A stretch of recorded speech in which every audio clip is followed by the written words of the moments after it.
Quantas vezes você deixou de dar um mergulho no mar porque você tinha vergonha de mostrar teu corpo? Quantas vezes você deixou de falar coisas lindas, histórias lindas suas, por medo de ser julgado ou rejeitado? Quantos anos você perdeu da sua vida trabalhando com uma coisa que você não gosta, porque não era isso que esperavam de você? Parece que todo mundo tem um sentimento secreto de que não é bom bastante, de que é impostor e uma farsa fazendo o que faz e sendo quem é. E a qualquer momento pode ser descoberto. Parece que as pessoas se sentem um pouco perdidas. E o mundo cobra muito da gente, que a gente seja certo, que a gente tenha todas as certezas, todas as decisões do mundo, que a gente honre a expectativa dos outros. E nisso a gente gera uma insegurança de ser e perde a vontade de demonstrar quem realmente é. E assim não demonstra nossas angústias, não demonstra nossos medos e se fecha em concha. Essas pessoas têm medo de demonstrar fraqueza, têm medo de mostrar que são sentimentais e assim se fecham num universo totalmente delas, se sentem rejeitadas, perdidas, incompreendidas e se sentem anormais num mundo cheio de gente normal. Mas será que essas pessoas são tão anormais assim? Eu trabalho com o meu trabalho de escritor e palestrante. Eu sempre converso com muita gente. E eu escuto muito essas histórias. E eu já me senti assim, incompreendido, perdido, injustiçado, um pouco solitário.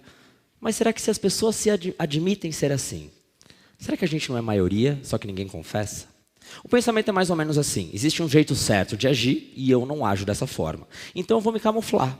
Vou me adaptar, tá todo mundo indo para cá, eu vou indo para cá também. Assim eu não vou gerar conflito. Vou namorar alguém que não é a pessoa melhor para mim, mas até que ela é legal. Vou trabalhar numa coisa que não tem nada a ver comigo, mas dizem que um dia vai dar dinheiro. Vou sempre correr atrás de alguma coisa que eu nem sei se eu quero, mas está todo mundo fazendo e não é assim que funciona. Só que isso vai gerando na gente uma angústia. A nossa verdade um dia vai querer sair. A gente vai querer viver o que a gente acredita, o que a gente sonha. E isso vai gerando na gente uma angústia, vai gerando na gente um aperto. E acontece que é difícil realmente demonstrar o que a gente é, com todas as peculiaridades, com todos os defeitos, com todos os medos, com tudo que a gente é de verdade. Acontece que está todo mundo no mesmo carrossel. Talvez o problema central mude, mas a música é a mesma. Você não está pronto, você não é bom o suficiente, você não é rico, inteligente. Você não é tudo o que o mundo espera para um dia realmente ser feliz. Só que enquanto a gente não quebrar esse ciclo, enquanto a gente não entender que a gente tem que sair desse ciclo que não leva a lugar nenhum, a gente nunca vai conseguir ter conexões verdadeiras com as pessoas. E as pessoas com medo da rejeição acabam se privando. E quando eu digo as pessoas, eu falo de mim também. Quando eu era criança, eu nunca me senti muito adequado. Assim, eu sempre me senti um pouquinho perdido. E meus pais se separaram, eu tinha 7 anos. E meu pai faleceu, eu tinha 13 para 14 anos. Eu sempre não me senti adequado porque eu era um pouquinho gordinho, porque eu era tímido e porque eu era estrábico, que eu acho um lindo eufemismo para vesgo. E eu sempre fiquei um pouco deslocado, não conseguia olhar nos olhos das pessoas, porque eu sempre olhava e ficava pensando que a pessoa ia olhar de volta e falar assim, nossa, coitado, quantos graus ele usa? E mentalmente eu responderia 6, mas eu estou bem, eu juro. E as pessoas ficavam me olhando e eu me sentia um pouquinho perdido. E quando eu tinha ali meus 7 anos que os meus pais se separaram, minha mãe saiu de São Paulo e foi morar comigo em Blumenau. Meu pai continuou em São Paulo. Eu perdi tudo que eu tinha de seguro. Perdi meus amigos, a menina que eu gostava, o caminho que eu ia até o colégio, os contatos, a minha segurança, meus pais juntos. E depois eu fui para o colégio, comecei a tentar fazer amizades. E não consegui, os grupos já estavam formados, era um pouco difícil. Até que eu tive uma excelente ideia. Eu falei, eu vou escrever uma carta para o menino que está sentado do meu lado, pedindo para ser amigo dele. Peguei um papel e escrevi, quer ser meu amigo? E deixei na carteira. Fomos para o intervalo, aí eu fiquei assim, cara, essa ideia é genial. Ninguém vai recusar uma amizade, né? Eu fiquei pensando. E eu estava tão feliz, tão alegre com essa situação, que eu nem pensava na possibilidade de ele dizer não. Eu botei toda a minha alegria na mão daquela pessoa, esperando que ela fosse me devolver essa alegria. E sabe o que aconteceu? A resposta não veio, nem no final do dia, nem no final da semana, no final do ano. Ele simplesmente me ignorou. E eu fiquei mal, mas pensa em alguém mal. Com 7 anos, mais mal.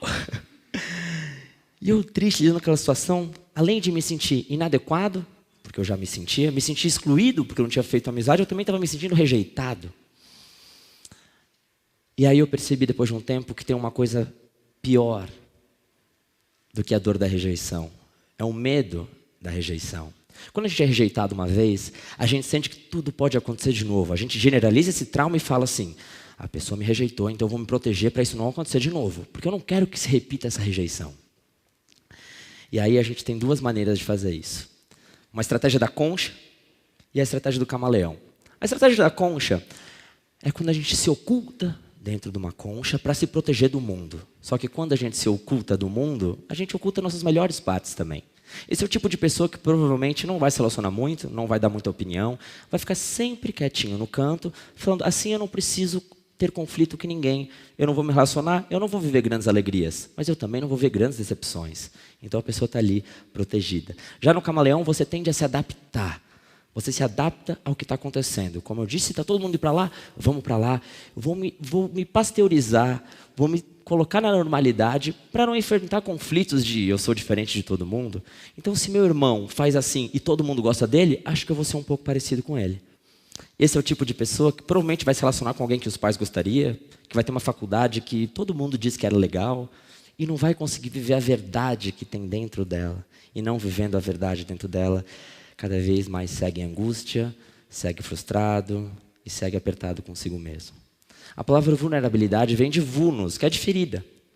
E quando a gente tem uma ferida, a gente realmente fica vulnerável. O nosso interno, o nosso sensível fica exposto ao mundo. Só que o medo de cair de bicicleta não pode ser maior que a alegria de sair correndo, pegar um vento, pedalar com os amigos, se divertir, ver uma paisagem. O prazer da bicicleta tem que ser muito maior do que o medo de cair de bicicleta. E isso pode acontecer com os outros também. Nem sempre os outros rejeitaram a gente. Às vezes, antes do outro rejeitar, a gente já se rejeita antes. Quando eu mandei a carta para o menino, eu não pensei que talvez ele pudesse não ter lido direito, ou que ele tivesse vergonha de responder e não soubesse o que responder. Eu pensei, eu não sou um bom amigo, eu não vou conseguir me relacionar com ele ou com outras pessoas. Se ele me rejeitou, por que os outros não me rejeitariam? Quando a gente se relaciona e convida alguém para sair, para jantar, e a pessoa diz não, a gente não pensa que talvez a pessoa tenha outras coisas para fazer, seja uma fase ruim, tenha terminado o relacionamento agora. Não, eu não sou uma boa companhia, eu não sou atraente o suficiente. Quando a gente vai numa loja e não tem uma roupa do nosso tamanho, a gente pensa, eu preciso emagrecer. E não que talvez a loja que não tem todo biotipo de roupa. Até às vezes, quando a gente cozinha, a gente vai lá e antes de eu comer, fala, eu sei que está ruim. Mas assim, qualquer coisa. Então assim, antes do outro negar, eu já estou me defendendo, já estou sendo aberto com o que eu estou sentindo. E assim, a gente vai dias após dias, nos rejeitando ao pouquinho. Deixando de ser o que a gente é, para tentar aceitar essa normalidade. E a gente, sempre esperando a aceitação de alguém, não entende que talvez a gente possa inverter esse papel e provocar a aceitação de alguém. E isso comigo aconteceu quando eu estava no colégio.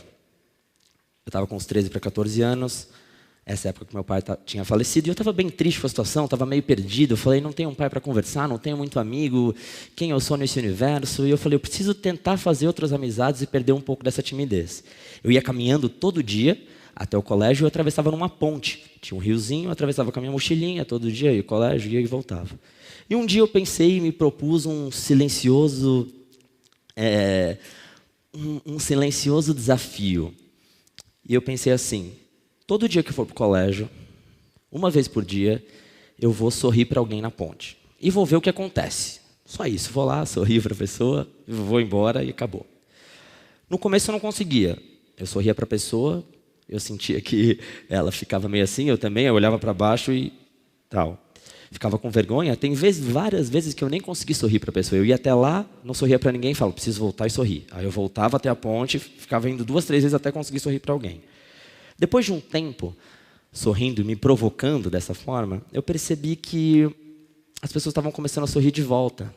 E naquele momento eu fiquei muito feliz, porque eu falei, cara, que legal. Eu sorrio para alguém, eu fico feliz, porque a pessoa está sorrindo de volta para mim. Ela fica feliz porque eu sorri para ela. Que momento de felicidade infinita entre duas pessoas. Aumentei um pouco a autoestima dela, ela aumentou a minha e a gente está feliz caminhando cada um para o seu destino. Eu falei, que momento legal. Isso me ensinou tanto a como provocar para receber um pouco mais de autoestima, mas da mesma forma de como ser mais vulnerável. E aprender que para eu ganhar um sorriso, muitas vezes eu tenho que dar o primeiro sorriso. Eu tenho que me abrir. Às vezes a gente quer que o outro se doe por inteiro, mas a gente só quer doar metade da gente. Então, é sempre uma fórmula injusta. Então, até que ponto vale a pena você ceder teus sonhos, ceder o que você acredita, ceder a coisa mais importante que você tem, em prol dos familiares, em prol de terceiros ou de estranhos, ceder o que a gente tem de mais verdade, o que a gente acredita, o que a gente acha que a gente quer, só para suprir a expectativa de outras pessoas, sempre é uma coisa injusta com a gente, é sempre uma coisa injusta com o que a gente acredita. Até porque a gente sempre vai desapontar alguém quando a gente segue nossos sonhos. Eu sempre digo que se você quer conquistar o seu mundo, você tem que perder um pouco do seu mundinho. E o teu mundo, pode ser o teu mundo interno, o teu mundo externo, o teu trabalho, a gente tem que dizer adeus às vezes, mesmo quando há amor, para poder seguir um caminho que a gente acredita. E por mais triste que seja, esse é o preço da liberdade do que a gente quer ser e do que a gente sonha. Eu demorei para aprender que tem pessoas que não vão gostar da gente.